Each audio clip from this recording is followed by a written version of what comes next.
Welcome back, everyone, to another episode of Party Talk, where we empower leaders in youth drug prevention. Today, I'm sitting down with Joe Tracey.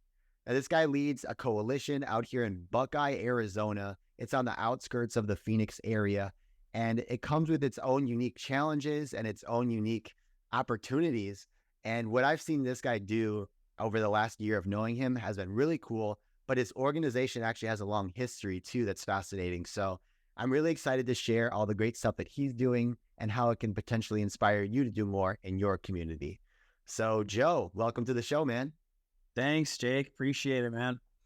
Absolutely. Well, just to dive right in, Joe, tell us a little bit about your role, your organization, and then dive into kind of what you do day to day. All right, yeah. So, my organization. Well, we have basically two organizations. We have the Way Out West Coalition, which is our prevention coalition here in Buckeye, Arizona. And just like you were saying before, it's out in the west part of the Phoenix area, and that's why we're called Way Out West, because we're literally like the last stop until you get to California.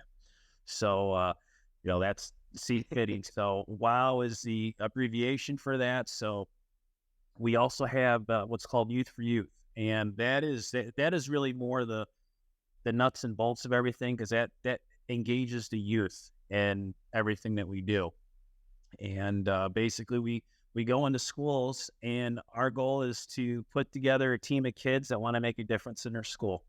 I mean, that's at its core, that's what it is. Now, there's a lot of other parts to go into that, but really we look for kids to teach them leadership, success skills, give them the tools that they need to go out and make a difference in their school.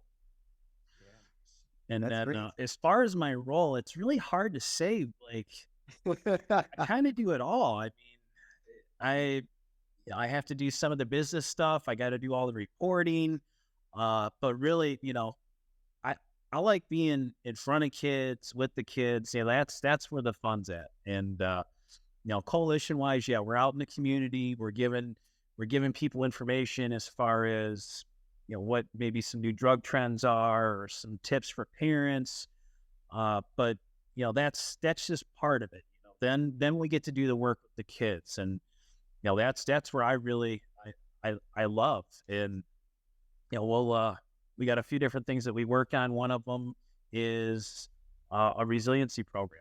It's a 9-week program that we go in and we teach kids not only, hey, don't do drugs, but why? Well, why do you do the drugs, or why would you turn to that? So that's a big part of that, is giving kids tools that they need to be successful. And that's really, I love going in there, working with the kids, and then putting together the team of kids that are going to make that difference. That's where the magic happens, because kids, even though you and I can go in there and talk to kids, and they're like, oh, it's a cool guy, they do this, they do that. If they get a lesson from one of their peers, all of a sudden it's actually real and it makes sense. So that's the great thing of the Youth4Youth program, is really it's a peer led program. Yeah, that's well said. And I see it the difference of when we say it, we talk about social norms. When a student says it, that's social proof. That's something where it's like, hey, you talk about people making good decisions, or you talk about all these things we can do. But when I see one of my friends doing it, that's proof of what you told me. Further evidence, and like, all right, it's more believable now. So that's really cool. How did you get into this type of work, or the role you're in now? Like everybody else that's in this type of work, I was born just saying, this is what I want to do. Right? If that were the case, man. Yeah. So, I got kind of a long story with that. And, the Youth4Youth component actually started back in 1999. So there was an event that happened April 20th, 1999, that surprisingly enough, when I ask kids what happened that day, there's always somebody that knows the answer, and that was when Columbine happened. And as we know, that was the first mass school shooting. And my dad was an educator at the time, and I was God, I was a month away from graduating high school. So just to date myself a little bit, but I graduated I think like May 19th or something in 1999. But my dad was a teacher, and after this happened, the superintendent of the district was saying, "Hey, we need to come up with a plan so this type of things don't happen at our school." So they came up with all these safety evacuation plans and everything, but they still thought something was missing. And finally, my dad was like, "The kids need to be a part of it." And with that being said, right there, it turned into my dog barking. All right. That's real life right there. Yes, it is. uh, but yeah, with that being said, then it turned into a bringing all the kids together from the county, and they put them in the local college, and they did a cross section of kids. So there was, just just every different background, race, socioeconomical status, I mean, everything. We brought them all together, and they had a 1-day Youth4Youth conference, and that was trying to make a difference how they treat each other. That was the end of it, or so we thought. And what ended up happening is different districts heard about that, and they're like, "Hey, can you come and do that for us?" So Youth4Youth actually started 24 years ago, and yeah, it was back in Ohio, and it's kind of just it's carried on, and I wasn't involved initially. Now I went my own way, and I went to college, and then started working construction, and all these different things, and then ultimately I ended up in sales, and was really good at it, but I hated it. And I was in the car business too. So if that really tells anybody why I hated it, that's right there is, the 70 hours a week. And the turning point was when I was a manager and let go for not taking advantage of people. And I was just like, you know what, I need something else. And it's kind of one of those things. I started talking to my dad, and he's like, "Hey, why don't you why don't you come out and help me out with what I do?" And at the time, I was really going through some things in my life, and I felt that this was the best way to keep my life on track. Yeah. And yeah, I wasn't an alcoholic or anything like that, but making sure that I had goals, sure I understood what values meant to me, taking care of myself. I mean, there was a lot of different things that were going on with it. And I said, you know what? Not only can I help people and help people become their best, but also I can help myself. So I kind of got into it for a little bit of a selfish reason to keep myself on track. But, Yeah. then it turned into one of those things that it worked out. And, I love what I do. And, as they say, the rest is history, I guess. Wow. That's incredible because you did a complete 180 as far as professions would go. I'm sure you learned a lot in your other roles that help you now. But what's so crazy is that you were probably, since you were let go for doing the right thing, right? You were valuing people and integrity more, and that wasn't okay by your company. So you went from that environment of probably you'd be celebrated for doing the wrong thing. You're fired for the right thing. Now you're in a prevention space where you're helping fight for students' lives, doing the right thing, but we don't get celebrated enough, in this field. Like there's not a big bell you ring when you make the sale or you save a life or anything like that. You go back in it, you write another grant, you do another program, you reach new students, and you just keep going. So I don't know. I feel like you did kind of this flip, but now you're impacting the world in a great way. Yeah, and I did this flip, and I think it really worked out for me personally because I don't like the spotlight. I don't like the attention. So with prevention, you don't get the spotlight. You don't know that you made a difference in somebody's life, and that's fine with me. But there are those little wins that you get throughout the day that are great. Like I was just going through these this is all letters that were written to me last year from classes when we were doing a program. I had no idea about that the kids wrote this until I met with the school last week. Yeah. Like, and it's one of those things where I wasn't celebrated, but just that little stack of papers there, that's 100 reasons why you do it right there. Yeah, it's so true. Well, let's talk a little bit about your programs and your successes. Can you tell us about something that you think has gone really well within your programming, or anything that you could just brag on and other people could emulate? Yeah. So one of the big things that is part of our success, and we're at here in Arizona. I mean, a lot of people know who we are and what we do. A lot of it has nothing to do with the work that we do. It's the work that the kids do. Yeah. And that's probably our biggest success, is being able to get the kids involved in this. And it's not just, having them say, "Oh, don't do drugs," because everybody knows drugs are bad, and they've heard it for this and that. But now all of a sudden we're giving them the tools to spread that message themselves and to make a difference in their community. And it boils down with it. I mean, kids want to be heard, and they want to know that they're making a difference. And that's probably been our biggest success, is just being able to have that peer-to-peer communication is huge. So a little bit about what that looks like as far as the actual peer-to-peer communication is, when we go in and build a group within the school, it's not necessarily the best students, but it's kids that have been identified as leading people, whether it's positive or negative. So we could have kids that have behavioral issues, which is fine. Maybe they just don't know any better. Maybe, maybe that's how they get attention. There's so many different reasons behind it. Right. Leadership capabilities can show up in different ways and different actions. Yeah. Right? So like you're helping identify whether it's being used for good in their life yet or not. You could come in and help direct it. Yeah, absolutely.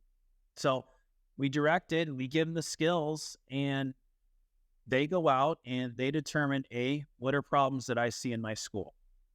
And if you look behind me here, some of these posters that I have up, some of these are actually things that they came up with. So like the "What's Your Why?"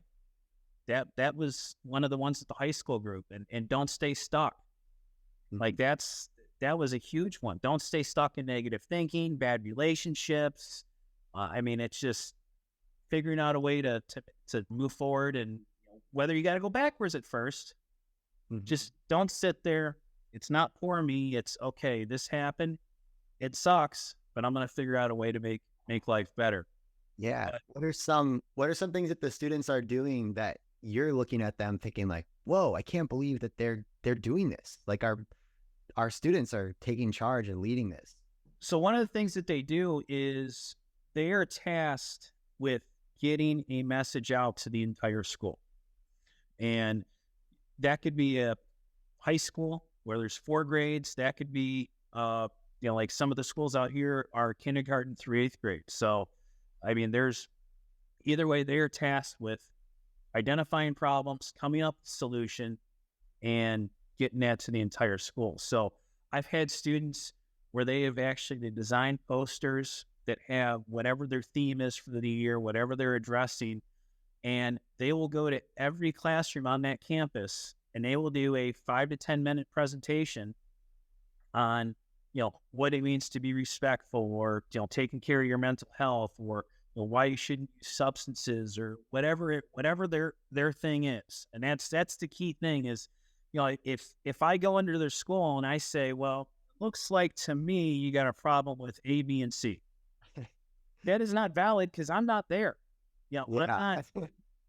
So for them to come up what the problems are and then say, hey, these are some things that'll, protective factors or, positive things that'll help us get to the next stage. And then they go the entire thing and they do 40 presentations. That's powerful. Yeah, that is incredible. And it's funny to me when when I first got into the prevention field, I would hear about groups like this, and I was confused since I didn't really know much about, I guess, addiction and all the factors, ACEs, and everything that goes into someone's ability to either choose drugs or choose something else. Is because I didn't understand that, I would hear stories of drug prevention coalitions, and they were almost doing other work because the students identified problems in the schools that weren't necessarily drug prevention. So in my mind, I thought, wait, that's not drug prevention. But in reality, it actually hits to the core of a lot of the reasons why students would use. So it's real prevention work. So if they identify bullying in relationships, it's actually getting to the core of why a student might feel left out and like they don't belong, and why they might be at risk for using substances or tackling issues at home, whether it's homelessness or, needing to be fed or having shoes or clothes. Is we don't see all of the areas that contribute to prevention. So I love the fact that the students, like you said, they're identifying what they see as a need. They're passionate about tackling it, and they come up with a campaign, a presentation. That's really cool. And you get to support them and help develop leaders, right? Yeah. This And one. through that process there, we go over different skills that, are success skills, such as, we teach them how to set goals. We teach them how to speak in public. I mean, think about that. Like, it doesn't sound like that's scary, but as a 12, 13-year-old, when I say, all right, you're going to have to go to every classroom and you're going to have to give a presentation. I mean, think about that one time you had to do a science report or a book report or something. So, giving them the skills that they need in order to be successful. And the fact that they can go out and actually use these skills, then all of a sudden they see, okay, well, we set a goal to deliver our message to the entire school. We came up with a plan of how to do that. We put our plan in action, and it worked. And it's just there's a lot of different factors that go into the whole process of trying to give leadership and success skills to kids, because you can't just go in and say, hey, set goals. That is so good and so encouraging to see that students have taken up the challenge. They have enough freedom to direct the project and then to fulfill it while they have you as a mentor and a coach to go along with them. And I think I want to just, if you could rapid fire, maybe just a few things like you already did, on the topics that they've discussed, maybe the last 2 years or so that they've wanted to discuss. And then I want to ask you another question on kind of the opposite side of that first one. Yeah. So we have, like don't stay stuck. That was one of them. We actually use that in our marketing. Like, we've had billboards out here and everything that had that. One of the schools last year was respect, but respect for, stood for, respect each other, community, teacher, environments, property, and time. Yeah. There was different things that they were respecting. And we had one that was don't struggle in silence. It was coming right out of COVID. Wow. And mental health, I mean, as we know, has taken a huge dive since COVID. And I think a lot of kids have been able to be a little more self-aware about how they feel and things like that. But don't struggle in silence was one of them. So it's just every year they come up with all these different, you think, well, there's no way they're going to come up with anything that was better than last year. Like our one that we have right now that's they started last year, it's rolling into this year, is Choice Matters. Understanding that each choice has a consequence, whether it's positive or negative. And for a group of 12, 13, 14-year-olds to come up with that on their own, I mean, they surprise me every time. I mean, it's amazing that everything that they can come up with. Yeah, it's so great that you get to be a part of that and to see it. And like you said, that's like your favorite part of the job. And just hearing about it, it lights me up. I want to ask you, on the other side of the spectrum, since we talked about some of the wins and the cool stuff, is this work can actually be pretty tough too. And what is one of the challenges that you've faced before or maybe are facing now in doing this work? Probably the biggest challenge is every school, every community every family, they're different. So being able to make sense to get it to make sense to the masses, I mean, that's probably the hardest thing. I mean, because if you think about it, like, people live completely different lives. And my wife and I were actually talking about this a few weeks ago, like, because we were talking, I have a 13-year-old, and we were kind of talking about stuff, back when we were kids and this and that. And he looked at my wife and was like, "You're nothing like that." Because, I mean, she lived a, tougher life. I did not live as, I didn't live in the inner city, and I mean, all these other things, but, understanding that everybody's background is different, and not everything's gonna resonate with each kid the same way. So being able to find how to connect with that kid, there is a way to connect with every kid, but the difficult part is finding out that specific way of how to make that connection. And there's no manual that says, okay, well, if you ask this question, you do that, that's going to work. And but that also goes with one of the biggest wins too. When you know that you've had trouble connecting with an individual, and then 3 months later, all of a sudden you see that turn in somebody. I mean, that gives you some of the biggest wins also. But finding how to reach each person correctly is probably the most difficult thing. And it's unfortunately, I don't think there's ever going to be a correct answer to how to do that. It's just one of those things where you got to try and don't give up. And, understand that, hey, it's not you that's not reaching them.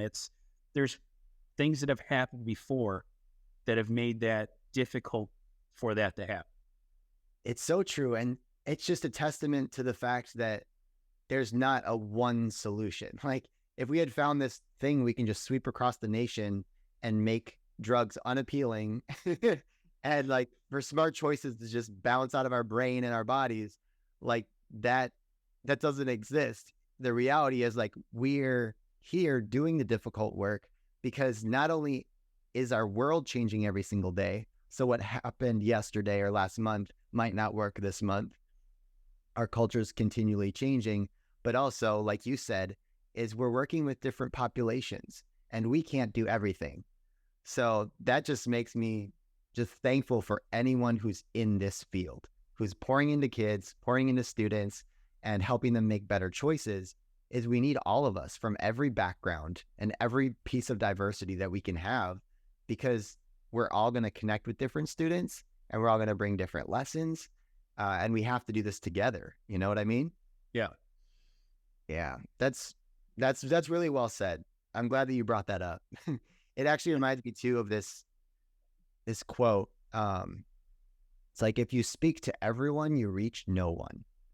And I think we have that mindset of like, I want to reach everybody. So I have to be really general in our PSAs and our marketing and our social media.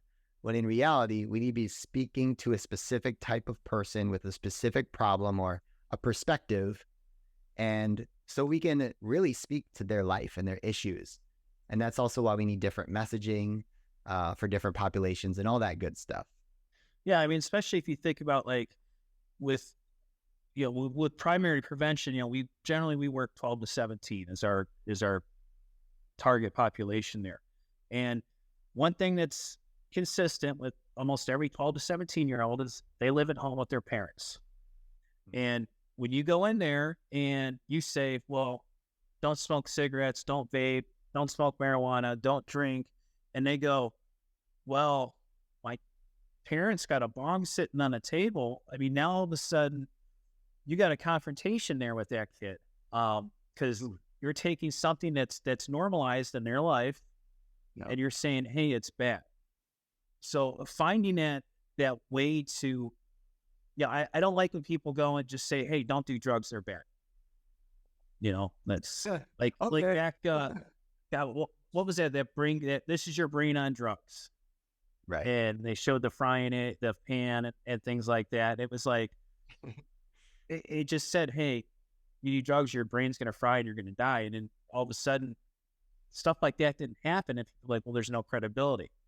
Yeah. So luckily enough, now we have science, and the science is the great part, because we know that the brain's developing until they're 25 years old, and hey, your parents are doing stuff, that's great, because they're an adult and they're able to make those choices at this point. My goal is to help to get you through adolescence well, so your brain develops, and then you don't fall down that visible line of addiction, because just with the science, we know that if they start using as a teenager, that the odds of them actually falling into a substance use disorder and then that line of addiction, I mean, we know that is greatly increased just by how old they are with first use. So that's really, being able to reach them and give them the information that they need to make a smart choice. Yeah. And being able to let them feel empowered. I mean, that's a huge thing. Don't go in there and preach to kids. Give them the information. They're smart enough. They know that, if they have the right information, they know what they want in life. So, yeah, that's good. That was actually ties right into my next question. So I'll skip that. It was, hey, what are your pet peeves about prevention? So you actually tackled that one.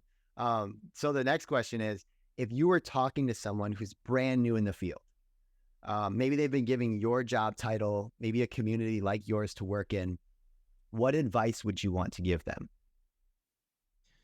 Know that you are making a difference, even though you will not see it. I mean, you may see it 10 years from now if they see you and say, hey, I remember, your class. But realistically, you're not going to know whether you made a difference or not. And kids are kids. You're going to go in there, and whatever you're doing with them, whether it's a fun activity where they're learning a game or something, or if you're trying to teach them how to do box breathing and relaxing themselves or mindfulness, most of the time they're going to pretend they're not paying attention to you. And if they are paying attention, you're not going to be able to tell, just because kids are so stimulated now. They have all their fidget things and their phones and stuff like that. Mm-hmm. But it's amazing that they do listen. And I found that out just by teachers coming up to me months later and say, hey, I know you didn't think you made a difference, but I'm your ELE teacher, and they journal about the things that you taught them. And you're like, wow, really? And at the time, you just saw you were this guy in there talking. And that's, maybe there was 3 kids that were paying attention, they were interacting with you, but you don't think you're making a difference, but you are. And as long as you're genuine and you really have a passion for just helping kids become their best, I mean, they're going to take what you say to heart. And it's unfortunately, it's not one of those things like you were saying earlier, where, I don't get to walk out of the room and ring a bell or cut off a tie and be like, nailed it. I mean, it doesn't happen. Most of the time I walk out of the room and go, oh, geez, that was rough. But I know through my practicing and professional development that if I go in there and do what I need to do, what I'm supposed to do, that it'll all work out. That's great, man. Well, Joe, thank you so much for the work that you're doing in prevention and with youth, and also partnering with young people to bring them on the journey with you. Because even just being in the same room and planning some events with you for different coalitions, it's been evident that you're somebody who loves this work for all the right reasons. So thank you so much for being on the show today. Hey, thanks, Jake. I appreciate it. And I love the work you're doing also. So I'll talk to you later, man. All right. Sounds good. And there we have it. Another episode of Party Talk, where we empower leaders in youth drug prevention. I hope that you enjoyed this episode with Joe Tracey. And again, if you love this show, please let us know by leaving a review and subscribe so that you can listen in every Monday on your way to work. Keep impacting the world and keep up the great work.